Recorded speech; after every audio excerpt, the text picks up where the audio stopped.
Tales to Terrify.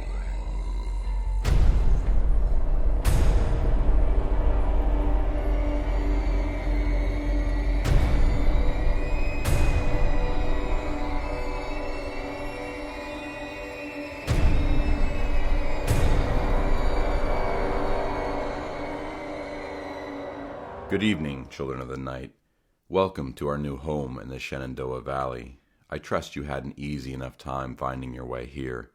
I know directions that include turn off the paved road can be tricky, but we do enjoy being away from prying eyes, don't we? You may recall that in late October of last year, I had put out a bit of a call on Facebook for suggestions for a new home for the show, and Tales to Terrify received a much larger response than I had expected. Mr. Jason Bowen had suggested that we take a page from the book of the old Mysterious Traveler radio show. His suggestion received more likes by a narrow margin, so we looked into things. I listened to a few episodes of the show that I could find on YouTube. I may recommend the wonderfully titled No Grave Can Hold Me. Link will be in the show notes if you're interested. Eventually, I had to shelve that one because, to be honest, I don't think I could keep up with the Foley work to do that justice. However, it did inspire me to stretch the travel from Chicago to this chilly cabin in Virginia out a bit. Mike Dominic's suggestion of taking more pages from more older radio shows was also duly investigated, but again, Foley work, to do it justice, was the Achilles heel of it. Then came Ms. Tracy Annette Clark and Amy Dree's suggestion of the office of a dusty old museum somewhere in its basement, not too far from its cache of artifacts. Many cursed, all interesting. I had actually drafted up a handful of ideas for this one being a personal favorite. In the spirit of cursed monkey paws, the list of artifacts that I put together to think about what we might have to showcase before any given visit grew to about a dozen, including Egyptian ankhs, a jar of eyes, a souvenir from Baba Yaga, and a Haitian fetish that would wiggle its way into your dreams. When I ran this past a group of friends who didn't listen to the podcast, they politely told me it was corny, and I scrapped it. I think the problem is my delivery. Give me about 30 years to age, and I'm certain I'll do a much better wizened curator than I do now. Many suggestions were made for libraries or bookstores or studies, which I felt necessary to consider as I am married to a librarian. But I had to settle quite comfortably on the cabin in the woods. As I'm giving credit to people's ideas, the first one to make the comment thread was Tina Kolakowski. However, Barry Faulkner and Kelly McMillan also put forth the ideas.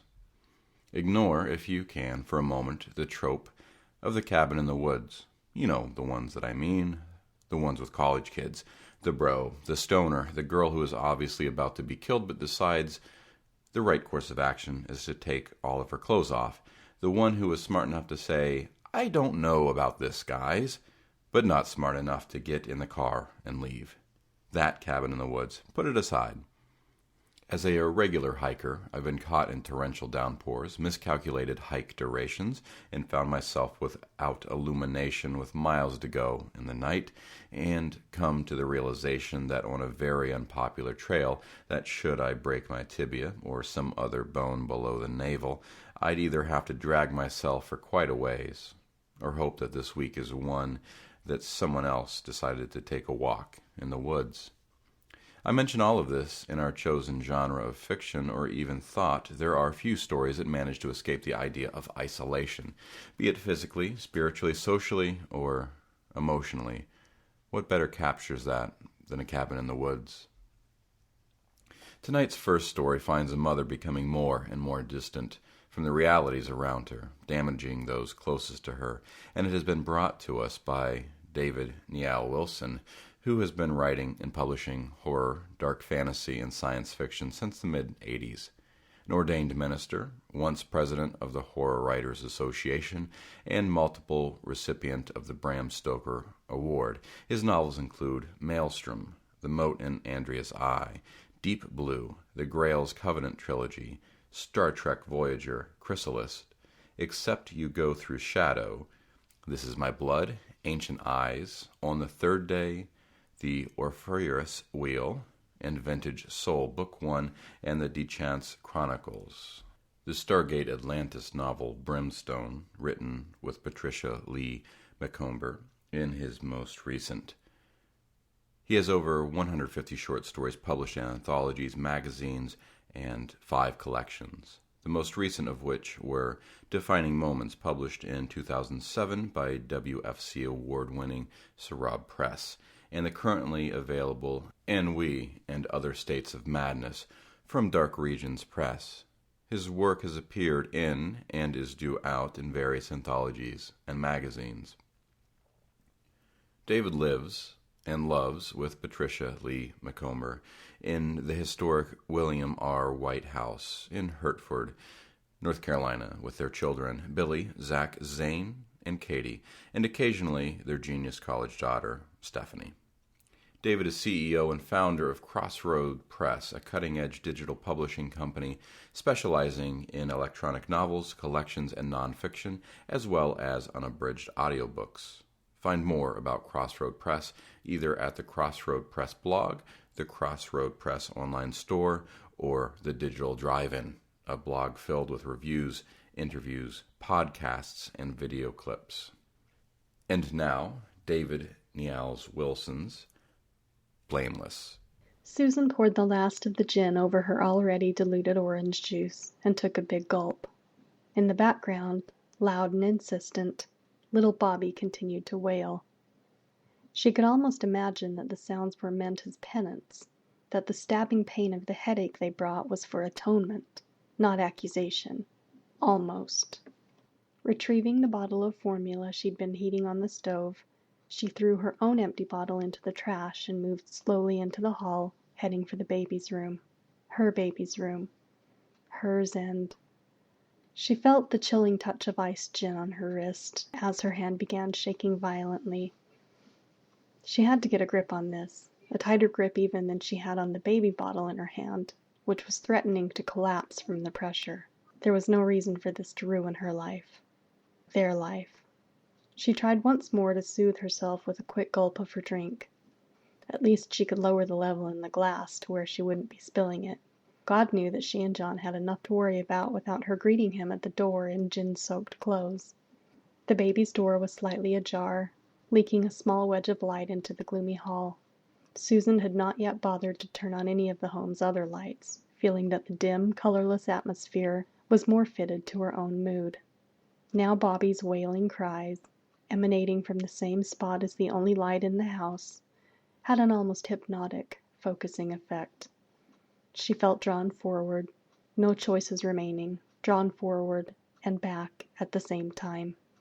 John had been gone so many times over the last few years, sometimes just a day, other times nearly a month. Business, paying the bills, building for their future. All these were fine reasons for his absence. They made sense, and they made money, and through it all he was as straight and reliable as the proverbial arrow. Blameless. But damn it, he was always gone, and she had been weak. Susan had considered herself fortunate, unemployed and 26, still living at home with her aging parents, when John had asked her to marry him. He was kind, gentle, very successful, and the only one to offer. Of course, she hadn't exactly been out and available. In fact, if it hadn't been for fate, her flat tire, and almost phenomenal persistence on John's part thereafter, she never would have gone out with him either. She had been comfortable, if not exceptionally happy, living at home and sharing all of her deep emotional moments with an endless series of romance novels. Now they were a family, living together in their own small home. She, John, and Bobby, the baby. She still couldn't bring the words, their baby, to her lips. Not when she couldn't be sure. Not when her one moment of weakness had drawn tight the strings of her destiny. She brought her drink to her lips instead, crossing the room's threshold with a sudden, jerky step. It seemed preternaturally bright in the room. Everything gleamed yellow and blue. Stuffed creatures great and small fixed her with lifeless, leering stares. She went to the side of the crib and looked down at her crying child. Chubby fingers groped for the bottle in her hand, tiny feet moving in tandem. So innocent, blameless. She gently placed the bottle in Bobby's hands and watched as he brought the nipple to his mouth. Then his eyes rose to hers, locking with them. Green eyes. Sea green, dancing eyes. Just like his father's. She bit off a cry of surprise at the intensity of the memory that one quick glance had sent shivering through her. Collapsing into the chair beside the crib, she rolled into a ball, into herself, swallowing the last of her gin as the room began to fade, as her sight grew dull. The air swirled, solidified by the smoke of a dozen different brands of tobacco. The lights, dim and hazy, filtered through stale, cloudy air to tease at her senses with colored fluorescent rainbows. Unknown challenges hovered on all sides, untested waters. Heads turned as she entered, tentative steps and wide eyes announcing her naivety to the world. Fascinated, she moved through the bar, committing herself. The doors slid shut behind her with quiet finality. The stool she chose lay in a shadowed, isolated corner by the pool table. She sank into the cool plastic of its cushion and placed her purse on the bar, bringing her eyes up to meet those of the large, curly-haired bartender. Gin and tonic, she managed, her tongue seemingly reluctant to form the words. It was as if the words, once spoken, would cement her to this strange, frightening new place, as if silence might shield her. The man disappeared without a word, swiping his white towel across the bar where previous patrons had left traces of bottles, glasses, and slowed reflexes. She nearly jumped off her stool when she felt the man's hand come to rest on her shoulder. Somehow he was just there, tall, imposing, dark hair waving back over his shoulders. The first thing she saw, as her heart struggled to flutter back to earth, was his eyes. They were a deep sea green, compelling and warm. She wanted to get up, to run, to escape back to her lonely home and her empty bed. Then he spoke. His voice was as warm as his eyes. "Hey, pretty lady, mind if I join you?" She wanted to scream, "Yes, yes, I mind." She wanted this dark stranger with the powerful eyes to disappear. Wanted his hand to release her shoulder from the growing glow of warmth it was pulsing into her traitorous body. She shook her head, almost imperceptibly. Whether he noticed or not, she never knew. He sat down. She managed to tear her eyes from his. Why was it so damned hard?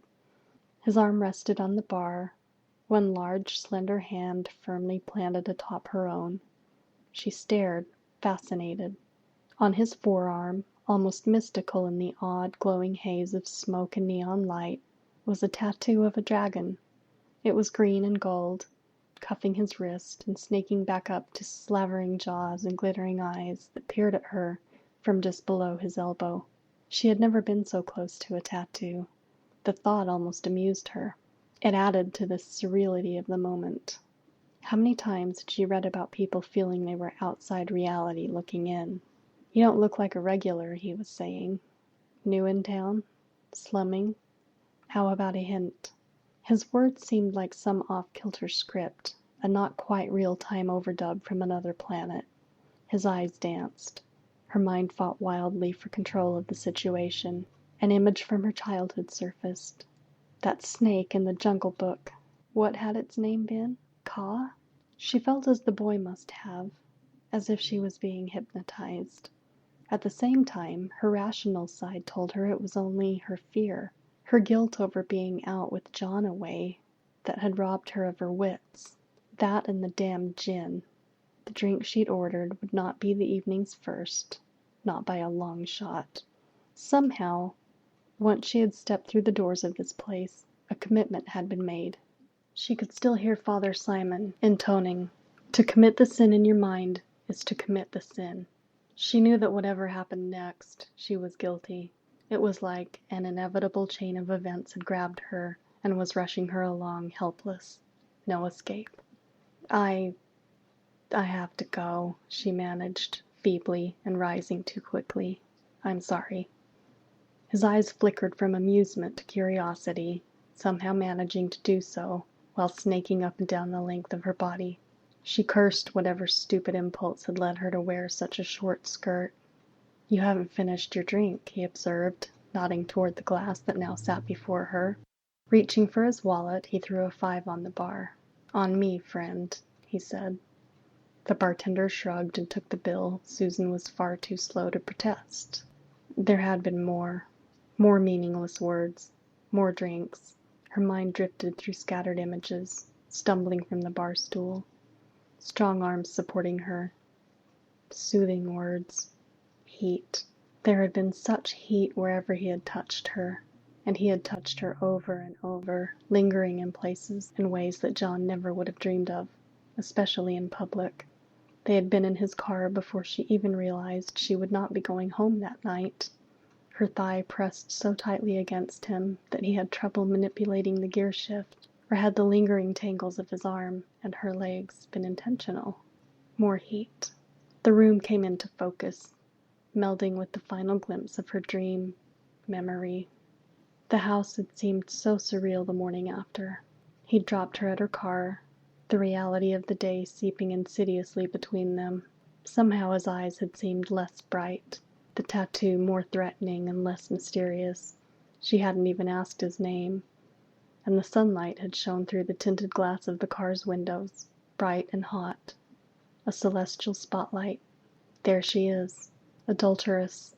The guilt had erased the final remnant of the night's pleasure, leaving her with the realization that her life, and everything about it, was irreversibly changed. Something was lost. The fuzzy, pounding pain of the headache would pass. The hangover would fade. The guilt would grow. She had been raised a strict Catholic. Guilt was a built-in reflex, familiar and relentless. Now she lived in an alcohol-warped dream state. Everyday chores passed in meaningless drudgery. Every conversation, everything she and John did, was like some stilted pseudo-life play. Each moment seemed to hinge on that coming confrontation, that one ruinous second in time when her sins would be laid bare. The realization that there was no reason to believe John would ever know did nothing to change things. She knew. Somehow, she thought, the baby did too. It was in his eyes, Bobby's, when he looked up at John. He smiled, curious as any other child, but it did not seem to have that bond, that natural recognition a child has for his parent. It was the same look Bobby would give one of their friends or her parents. When looking at her, those eyes were much more expressive, possessive even. John had been so happy. "Pregnant?" he'd exclaimed, his face almost comical, as though he'd never even considered the possibility. "We're going to have a baby? Our baby?" It had been all Susan could do not to break down into hysterical sobs. She had smiled shyly, the tears somehow passing for happiness, while her heart screamed, "I don't know. I don't know." Bobby continued to suck down the formula, tiny feet kicking contented circles in the air. She tried to smile down at him, to find that bond that was expected of her. There was a bond, but it was built on guilt, pain, and self-recrimination. His vacant baby smile seemed more like an accusatory leer. Her living, breathing, and unforgiving conscience. She feared she would never love her child, would never know the joy that she and her own mother had shared. She reached out, brushing a straying lock of feather-thin hair from Bobby's forehead. He batted at her with one tiny fist, and she jerked her hand back as though she'd been bitten. Sucking in a deep breath, she could only stare as her skill grew clammy. The empty gin glass fell from her nerveless fingers, bouncing once off the arm of the chair as it tumbled to the floor. On the baby's arm, curling and twisting, in an intricate swirl of green and gold, was a tiny dragon. Its eyes were pinpricks of emerald, glittering and evil. Only a supreme effort and a gulping spasm of tortured breath enabled her to reach out, catching herself on the side of the crib. Even so, she found herself kneeling, head hung and eyes closed, on the carpeted floor. Kneeling in repentance. Kneeling in trembling fear. After long moments of concentrated effort, She managed to still her pounding heart enough to rise. It was a hallucination. It was a figment of imagination and guilt combined. A cruel trick of her mind upon her heart. That was reality, and she grasped at it. Babies aren't born with tattoos, no matter who the father. Tiny children do not have snaking, serpentine lizards wrapped around their forearms, and she wasn't crazy. She rose slowly, keeping her eyes carefully directed at the floor beneath her. It was one thing to convince herself of what she would not see, another to force her eyes to cooperate. One quick peek, one short flash of her eyes over the arm of her child, and things would right themselves again, as right as they could ever be. She tilted her head, brought her sight in line with Bobby's flailing toes, traced the chubby line of his belly, rising and falling gently as he fed, reached his arm. She screamed, and this time she fell. Hard. The eyes still stared up at her from Bobby's arm, leering. That vision. Bobby, the crib, the dragon. All of it blurred before her eyes in a surreal panorama of fear and nausea. Blackness yawned invitingly, and she dove inside. From far away she felt her head striking the floor, sending small sparks of light to dance in the void. Then there was nothing. Honey? Susan? The words slipped sinuously through the darkness to drag at her, pulling her to the surface. She fought, struggled for the peace and the solitude, but the voice was insistent. John. At first she couldn't recall what had happened. She lay on the floor in Bobby's room, her head cradled in the arms of a large teddy bear John had used as an improvised pillow. She blinked her eyes, afraid of the pain that moving would bring. There was a dull throb in the back of her head, pulsing along with her heart. John. Bobby. Oh my God, she whispered. Whirling, she staggered to her feet, nearly falling back to the floor as vertigo took control. She grasped the edge of the crib, hands digging into the wooden railing and rocking the small bed violently, nearly toppling it. "What the hell are you doing?" John said, worry and anger now battling in his eyes, which strayed down to the baby. He grabbed under her arms, steadying her. She paid no attention, shaking her head and looking into the crib. Bobby lay wide-eyed and on the verge of frightened tears. His arm was covered by a tiny blanket. Hidden. Momentary relief flooded her as she fought to regain her senses, but just as soon it was gone. John, having decided she was now steady on her feet, had released her and was reaching for Bobby. "No!" she cried, regretting the outburst instantly and the explanation it would require. Without taking time to think, she stumbled away from the crib, letting her knees buckle beneath her again, falling. John's hands hovered for a moment over the blanket, about to wipe out years of happiness with a single gesture, without a chance. Then he pulled back, rushing to her side and breaking her fall, all signs of anger gone. "Honey," he asked urgently, "what's wrong? Are you drunk?" Her own anger flared momentarily until she caught sight of the empty glass lying beneath the crib. What the hell else was he supposed to think? "No," she managed. I was sitting there in the chair watching Bobby sleep. I think maybe I just stood up too fast. I passed out, and I think I hit my head." "You've got quite a knot on it," John commented, brushing his fingers gingerly across her scalp and pulling her closer. "You've got to be more careful. What if you'd fallen on the crib?" Her anger almost returned. Was that it? Was he concerned only for the damage she might have done to the damned baby? The baby that wasn't even... She took a deep breath. That line of thought led only to trouble. She needed to get her wits back and figure out what to do before John saw. "Would you get me a glass of water, honey?" she asked, sitting up slightly. "My mouth is kind of dry." "Of course," he replied, rising quickly. As soon as he was out of sight, Susan stumbled across the room and dug out one of Bobby's sleepers, one with long sleeves. Working frantically, she pulled off the shorts the baby was wearing and stuffed him hurriedly into the heavier outfit. She was just zipping the front as John walked back in. "What are you doing?" he asked, puzzled. "Isn't it a bit hot for that?" I felt a chill, she said, drawing Bobby up to rest against her chest. You can never be too careful, you know. John shook his head, but he did not argue the point. Here's your water, he said, holding out the glass and reaching for the baby. Reluctantly, she handed him over, fearing each moment that John would get some wild urge to unzip the sleeper. He did not. Somehow she managed to cook supper. Soon after that, Bobby was asleep, sweating in the heavy flannel, but safely tucked in. Susan's heart raced. She led John off to their own bed as quickly as she could.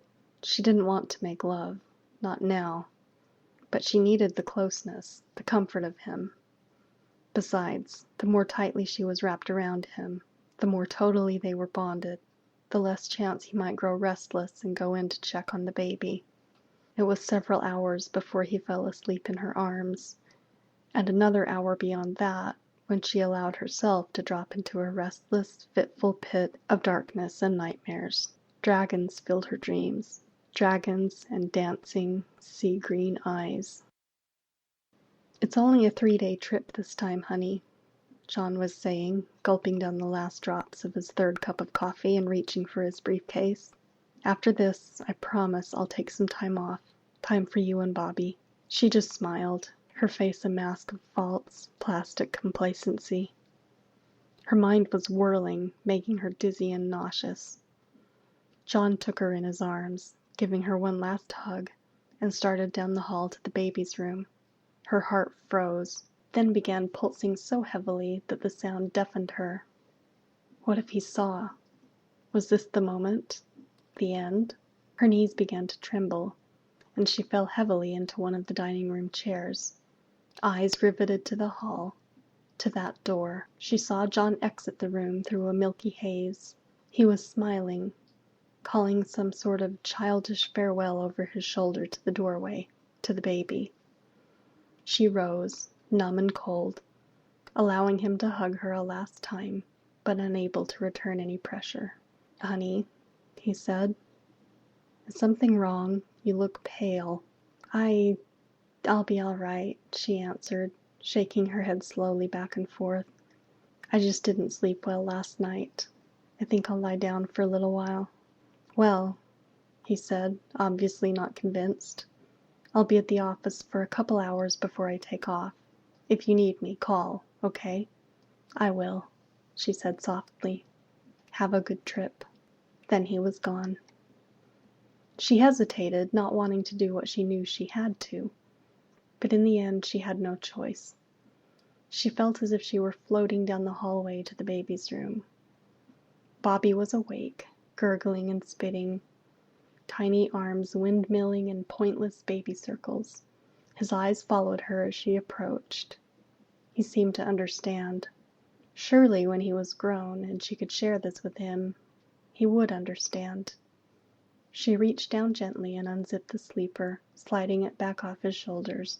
His diaper was wet, but she paid no attention to it. In a few moments, it wouldn't matter. The bath would cleanse it all away. The bath could purify him. Steam rose in heavy aromatic clouds from the tub. The water was hot, very hot. Beside the tub, she had laid out the items she would need: bandages, Vaseline, and a ball of gray, fluffy steel wool. Bobby lay on a towel on the floor beside the tub, gazing up at her in curiosity.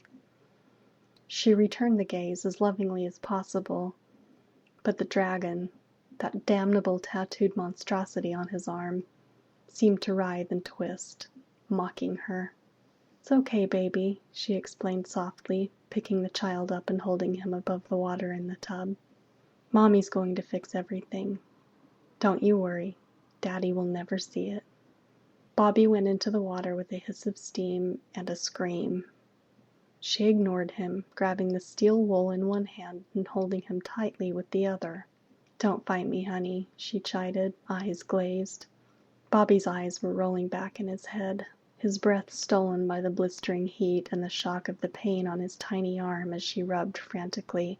It took only a few short moments, though they stretched in her mind to an eternity of red, bloody water that swirled and streamed, and racking of sobs of pain that shook her son mercilessly. Then it was over. The arm was a mass of red, bleeding and raw, but there was no sign of the dragon. She was safe. Everything would be fine. Tears of happiness welled in her eyes, and she lifted Bobby carefully from the water, pulling him close, mindless of the blood. Just as his breath returned, bringing with it the outraged screams of pain that would go on and on, he opened his eyes. It was only for a second, one long, accusing second, but it was enough. Her heart almost stopped. Then she remembered the eyes, the sea-green eyes. Not her eyes, not like John's either. His eyes. Someone would notice. Someone would mention it to John. Maybe a friend at work, when she wasn't even around. He would wonder. How could he not? Tests would follow. Blood tests didn't lie. She had to finish. She had to make sure. The house was dark and silent when John returned 3 days later. There was no light on the porch, but the front door was unlocked. "Susan?" he called out, setting his things by the door and looking around the room, trying to adjust his sight to the darkness. "Susan, are you here?" There was no answer, but he could hear a sound coming from down the hall, from Bobby's room, a steady creaking. He headed down the hall, flicking on the lights as he went. Somehow, the sudden brilliant illumination did nothing to comfort him. An icy claw gripped his heart, unreasoning fear hurrying his steps. "Susan?" he repeated as he entered the baby's room. She was sitting in the rocker, her back to him, rocking slowly up and back. The curtains were open, and she stared out into the darkness beyond. She rose slowly, still not speaking. Bobby was cradled in her arms, wrapped tightly in a soft blue blanket that covered him so completely that he wondered if the child wouldn't be too warm. And as she slowly turned, he could see that her face, though a trifle gaunt, was alight with a beaming smile. He loved the way her eyes glittered when she was happy. Beautiful, deep brown eyes, just like Bobby's. Maybe she was feeling better after all. Returning her smile, he walked closer, and she turned slightly, letting the blanket that covered his son's face slip aside. Bobby's head lolled to the side, and he could see that the baby's breathing was rough and very weak. A tiny arm slid out from beneath the blanket covered in crusty bandages. He felt the scream building, rising from so deep inside that he was afraid he'd be trapped within it, that it would never break free. Susan was not paying any attention. Turned fully toward him now, she smiled at him vacantly, perhaps staring into his soul. It was impossible to tell through the blood-stained bandages he could now see covering the upper half of her face. "Don't you see?" she asked impatiently. "Everything's going to be all right now, honey." Her voice sounded unnaturally tight, strained. "My eyes wouldn't see, but I fixed them. They won't be able to lie to me. Not any more. I'll be much better now. Better to Bobby, and better to you." He saw her quiver, as if she were crying, but there was no way to tell. "I know he's our son now, our brown-eyed baby boy. Yours and mine, honey. Welcome home." That was David Niall Wilson's Blameless, as read to us by Tales to Terrify's old friend Antoinette Bergen. She is twisted and dark, sarcastic and pessimistic, weird and demented. All these things combined somehow make her absolutely adorable. She is the author of bedtime stories for children you hate, and has been known to mail packages of lime jello to people she deems worthy. She can be found on Twitter as @Nettie_Bergen and probably won't harm you if you follow her. Our second story of the night comes to us from B.E. Scully.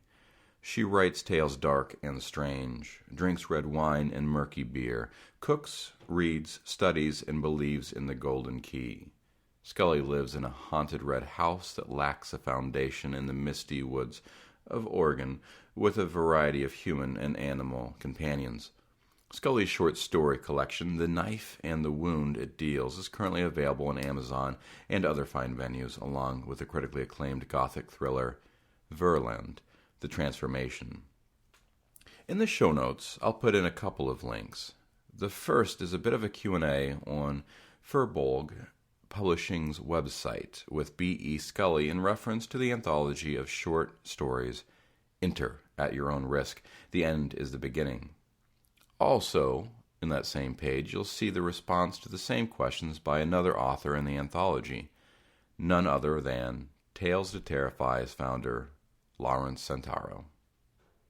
And now, Scully's Who is Like God? At first, he hadn't noticed the source of the bright crimson drops, splattering the snow and then seeping outward through the first slush of spring. He had been too surprised to find this shock of life here amid the ashen air that still permanently filtered the sun, the endless backdrop of abandoned shacks and rotting heaps of debris. So it took a moment before he fully observed the severed sow's head skewered on a stake, eyes alive with crawling flies, snout pointing up towards the sky like a helpful direction sign, or maybe like a threat, considering the setting. Like everyone else, Agent Budashka had heard the tall tales about the renegades willing to risk their lives in order to salvage an old toilet, or engine, or forgotten set of china. But, like everyone else, he'd always thought they were just that, tall tales. But then again, that head hadn't put itself on a stake. He had been in the exclusion zone for over 2 weeks now, and already his only wish in the world was to be back with his wife and mother. Right now, they were probably in the kitchen of what no longer seemed like a small and shabby apartment, cooking up a huge pot of goulash. He closed his eyes and breathed deeply. But instead of simmering vegetables and tenderized meat, the only thing that filled his nostrils was the acrid smell of chemicals in competition with the stench of rotting flesh. "Did you know that if you drain and dry it proper, you can make use of every part of a pig's head? I'm guessing you didn't know, being a city fellow and all." By the time Agent Budashka swung around and saw the old woman, who could not, in fact, exist, he had already let loose a thin stream of urine. Forgetting his manners, he let out a much thicker stream of obscenities. It had taken him almost a month to master pissing and shitting through those damn-filtered waste management cones. And now his chemical suit had ended up soiled anyway, and no hope of changing it until he'd reported back to the agency either. The old woman came right up to him, peering suspiciously into the lens of his protective hood, and even then he could not believe his eyes. The last resident had been evacuated from the Yakiva province over 15 years ago.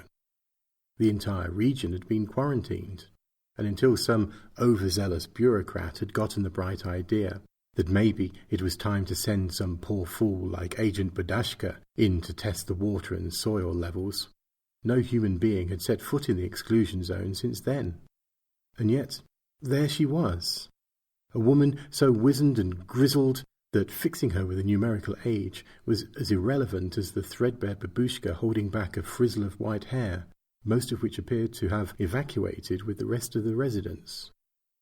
Along with letting go of his urine, Agent Budashka had dropped his equipment on the ground, and the old woman stooped to retrieve it. "Don't touch that!" He reached out his hand, then drew it back again, unsure how to proceed. The voice of his supervisor had never really left his head from the minute he'd received this cursed assignment, and now it was shrieking at fever pitch. "Never forget that the contaminants are everywhere, Budashka. They are the silent, invisible enemy. But they will kill you as surely as a flesh and blood opponent, only not so mercifully." The old woman was laughing now. "You can take off your spacesuit, Sonny. This isn't the moon, you know." "But this entire area is contaminated. Human life cannot be sustained. How—" Agent Badashka checked himself and struck what he hoped was an official pose, never mind the wetness beginning to seep through the left leg of his chemsuit.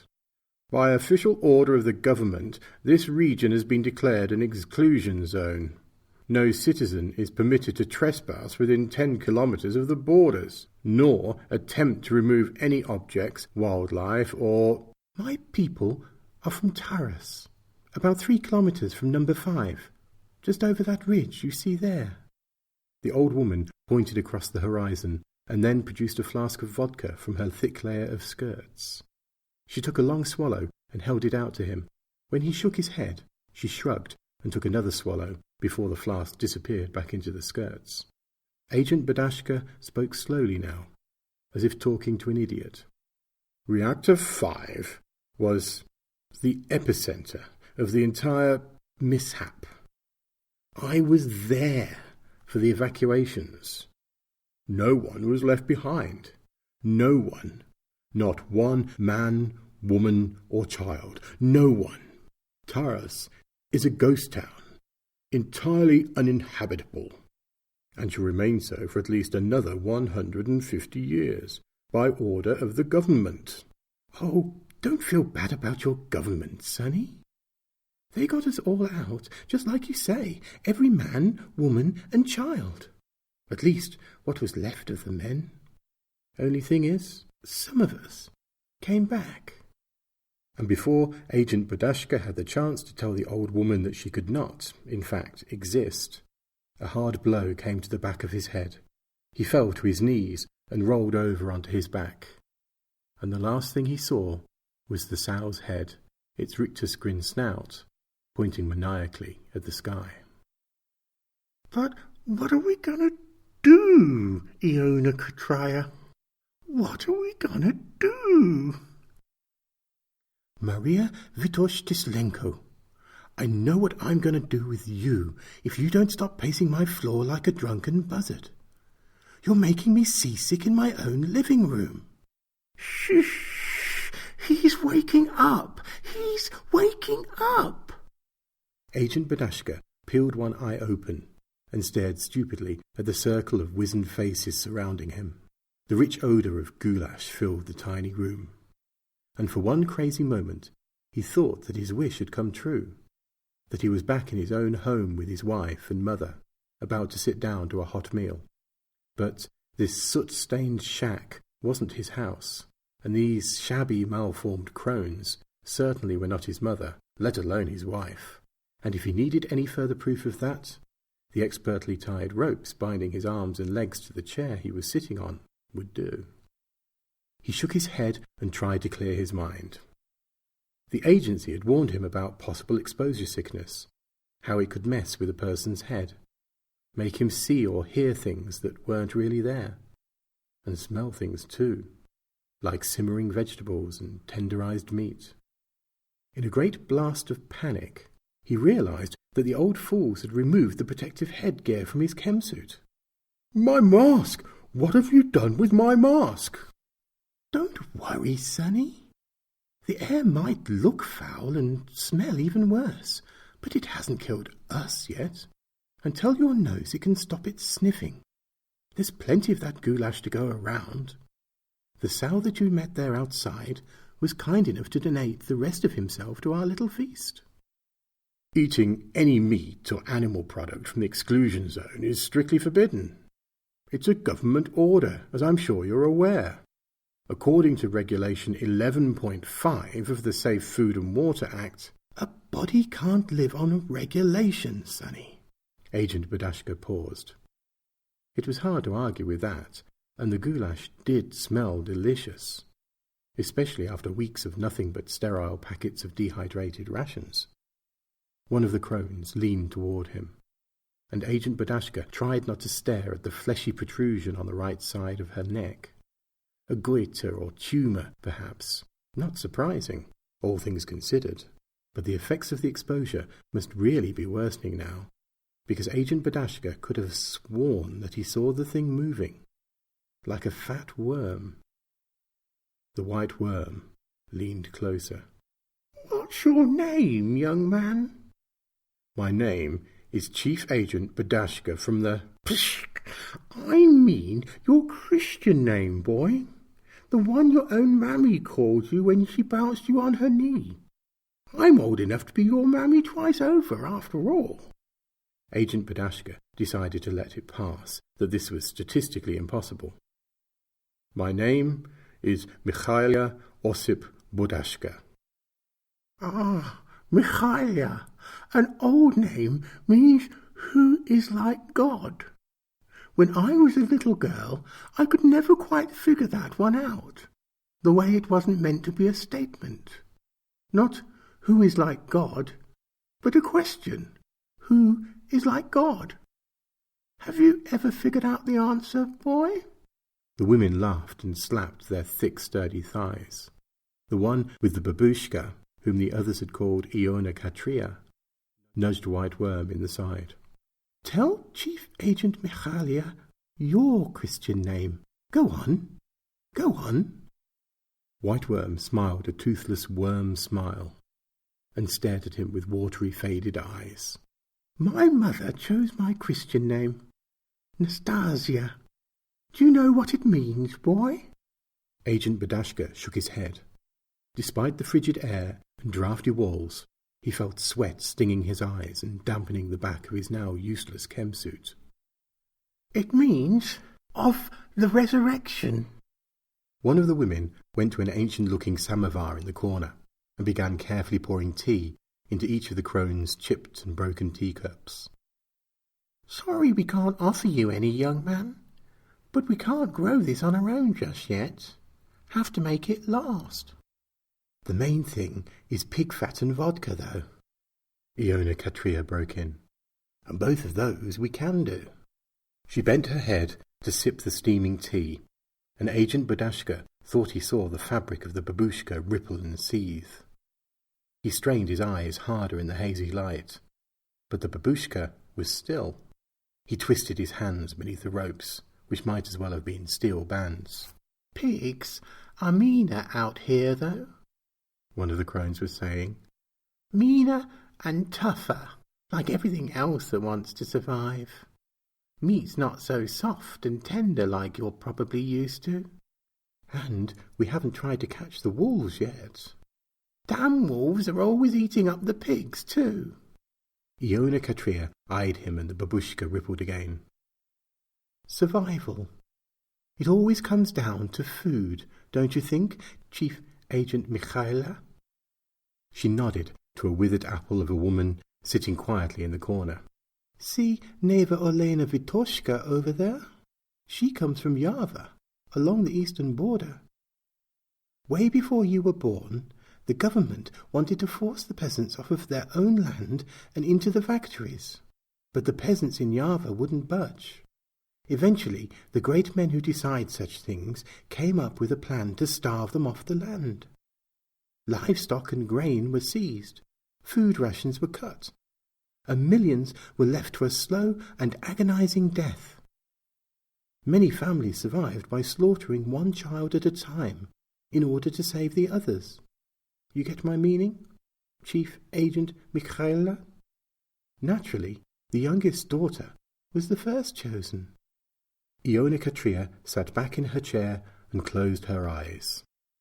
Agent Badashka thought that she had stopped telling the story in order to spare her friend's feelings, but when he glanced into the corner, the withered apple face had cracked open into a rotten grin. Neva Olena Vitoshka was the only daughter among 13 sons. But some daughters are cleverer than others.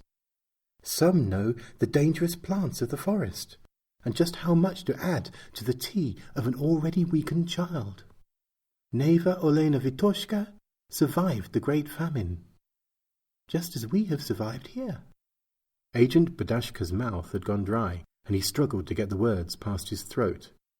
But why won't you leave here? The government gave everyone the best living quarters, a pension. Oh, we tried to leave, Chief Agent Mikhailia. We packed up our linen and our kin and our memories, and we scattered to the wind like frightened geese.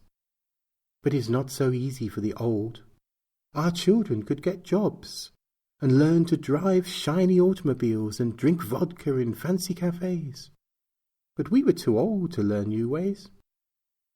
After a while, we became an embarrassment, a nuisance.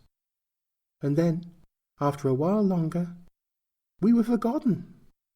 But some of us remembered the old ways, the old places, and some of us began to return.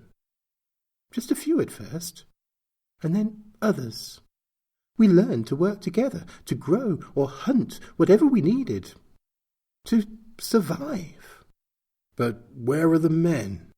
More ringing laughter, more slapping of thighs. Since you were there, you may remember, Chief Agent Michaela, that the great government of yours was not so eager to evacuate the men. At least, not until they had finished the work that no one else would do. To shut off the valves and drain the lakes and mop up the poison, because they wanted to save their homeland, even if no one else did. By the time they finally came to us, their teeth were already falling out of their mouths, and their bones were already aching day and night with the sickness. But we had learned not to miss the men too much. We would miss the vodka more. And some of us preferred the vodka even before the men were gone. The laughter filled Agent Badashka's ears, and the blackened walls and wizened faces began to blur before his eyes. Iona Katria loomed in front of him, her babushka now pulsing with life. Our menfolk would not want us any more anyway, Chief Agent Michaela. Like the wolves and pigs, we too have become tough and mean. You see, survival sometimes changes a person, changes her into something new, something fierce and terrible. And with a fierce and terrible new hunger, too, neighbour Olena Vitoshka said, rising from the corner for the first time. My report is expected by the end of the month. Agent Batashka was screaming now, his parched throat forgotten. They will send others to find me. Maybe so, Iona Katria said, nodding with the wisdom of very old age. Maybe so, but it may take a long time, eh, Sonny? After all, there are no fancy phones, or cars, or agencies around here anymore. Not much of anything around here anymore, in fact. Except us, that is. It's a government order, as I'm sure you're aware. Nothing goes in and nothing comes out. Funny thing I just thought of, Chief Agent Michaela. Do you know what my Christian name means? God's gift. Who is like God, Chief Agent Michaela? Who is like God? The laughter engulfed him first, and in an instant the old women followed, dragging him from the house in one furious tidal wave of motion.